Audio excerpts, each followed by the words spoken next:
काय रे चिमण्या, हा बघ आणलाय मोत्याचा दाना.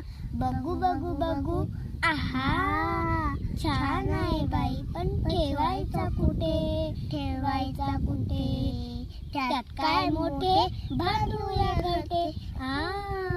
झाडाच्या फांदीवर बांधूया छोटे घर. चला चला लवकर काम करू बरोबर. मी आणते कापूस आणते. मी आणते कापूस. मी आणते गवत. मी आणते दोरा. मी आणतो चाला. आतमध्ये छानदार कापूस मऊ.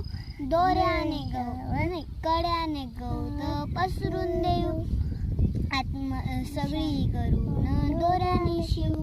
आतमध्ये छानदार पिल्लांना ठेवू. पिल्ले काय कर